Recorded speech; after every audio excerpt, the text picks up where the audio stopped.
Centuries ago, the fate of a royal child could shape the destiny of an entire nation. Heirs were groomed from birth, trained for war, diplomacy, and leadership. But what if a royal child was born different? What if that child could not speak clearly, could not walk easily, or struggled to learn? In the eyes of kings and queens, that was not just a family tragedy. It was a scandal. Throughout history, countless royal children born with disabilities were hidden from the world, institutionalized, or even declared dead while still alive. Their very existence threatened the image of perfection that monarchies relied upon. This is the forgotten story of royal children born with Down syndrome, a genetic condition that was feared and misunderstood for centuries, and the shocking ways their families treated them to protect royal reputation.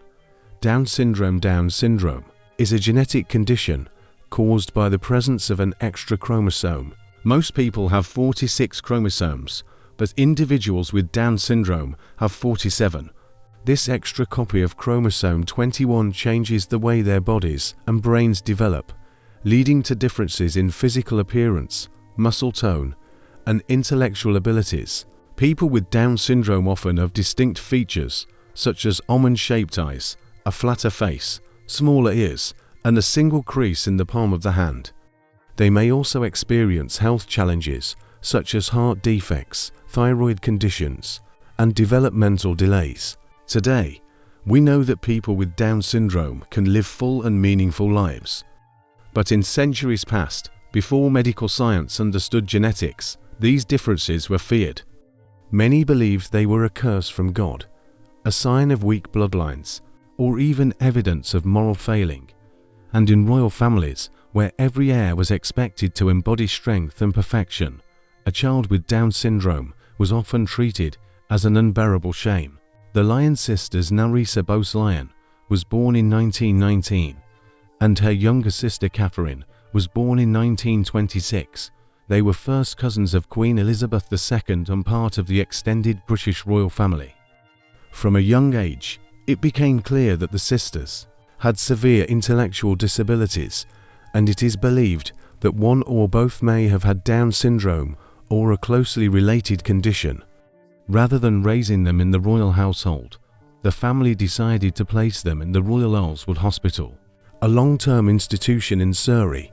Once they were sent there, the sisters were effectively erased from public memory.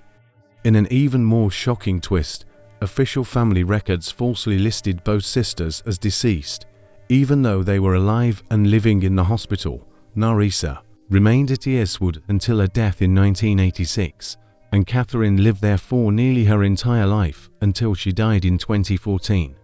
The sisters reportedly received very few visits from their relatives. For decades, no one outside the institution knew who they were or that they were members of the royal family. Their story only came to light in the 1980s when journalists discovered their existence, sparking outrage and public debate about the way they had been treated. This case demonstrates that even well into the 20th century, royal families still preferred to hide relatives with disabilities rather than support them openly. The fear of scandal outweighed compassion. Princess Alexandria of Prussia was born in 1915, the daughter of Crown Prince Wilhelm of Prussia. She was diagnosed with Down syndrome, though the term was not widely used at the time. Alexandria's story is somewhat different from that of Narissa and Catherine because her parents chose not to institutionalize her. She remained with her family and was occasionally seen in public. In fact, she even appeared in some family photographs and commemorative postcards. However, this does not mean that her life was free from stigma. Alexandria was excluded from royal duties and kept out of the public eye as much as possible. She attended a special school and lived quietly with her family, away from the demands and scrutiny that came with royal life. She lived a relatively comfortable life and survived well into adulthood, passing away in 1980. Yet, even in her case, the underlying message was clear. Children with disabilities could be loved privately, but they were never to be part of the monarchy's public image.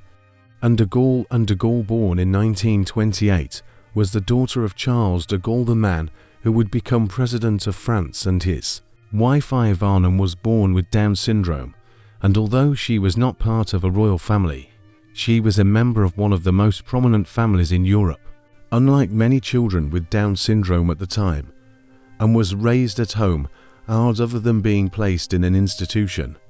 She was deeply cherished by her parents, especially by her father, who was said to have a close and tender bond with her, however, and was still largely shielded from the public. Her condition was not openly discussed, and she rarely appeared at official events. Tragically, and died at the age of 20 from pneumonia. Her death deeply affected her family, and in her memory, Yvonne Daul founded the Foundation untold, a hospital dedicated to caring for children with disabilities. Anne's story is a rare example of compassion and inclusion at a time when such attitudes were uncommon, but it still reflected the social pressures of the era. These examples from the 20th century are well documented, but they likely represent only a fraction of the true number of royal children born with Down syndrome or other disabilities throughout history. In medieval and early modern times, children who were born with visible differences or intellectual disabilities were often treated even more harshly. Historical records suggest that such children were sometimes abandoned, sent to live in remote estates, or given to monasteries or convents where they would live out their lives in obscurity, because royal families were obsessed with maintaining the appearance of strength and divine favor. A child who was perceived as imperfect could be seen as a threat to the throne itself. Some historians believe that infants with severe disabilities were quietly killed shortly after birth, though direct evidence is scarce, because these actions were deliberately concealed. This culture of secrecy and shame was not unique to any one monarchy. It was widespread. Monarchies across Europe and other parts of the world relied on myth and image as much as military and political power. Admitting that a royal bloodline had produced a child with a disability was considered unthinkable. The result was a legacy of isolation and erasure. Countless children were denied the love and acceptance they deserved simply because they did not meet society's definition of perfect. Today, the world is very different. People with Down syndrome have access to education, healthcare, and social support systems that allow them to live long, fulfilling lives. They go to school, build careers, form relationships, and contribute meaningfully to their communities. They act, teach, compete in sports, run businesses, and inspire others through their achievements. More importantly, they are seen, valued, and loved openly for who they are. But it is important to remember that this progress is very recent in the grand scope of history.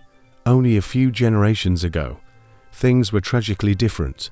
The lives of Narissa and Catherine Boslian, Princess Alexandria of Prussia, and Gaul remind us that not so long ago, children born with Down syndrome, even those born into privilege, wealth, and power, were often hidden away, locked behind closed doors, and denied the opportunity to live a full life. These children did not receive the same smiles, attention, or opportunities as their siblings. Their very existence was viewed by many royal families as an embarrassment, a flaw in the bloodline, or even a divine punishment. They were deliberately erased from the public record because their parents and relatives feared how society would judge them. Their names, their faces, and their lives were carefully omitted from official histories and public appearances. They were made invisible in the eyes of the world. For decades, many of these children lived in isolation. Some were placed in cold, overcrowded institutions where they were rarely, if ever, visited by family. Others were sent to distant estates, or were hidden in monasteries away from the eyes of curious courtiers and citizens. They lived lives that history was never meant to record. But just because their stories were buried does not mean they did not matter.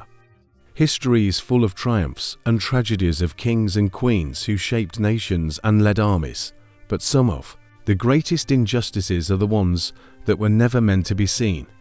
The quiet suffering of those who were deliberately forgotten.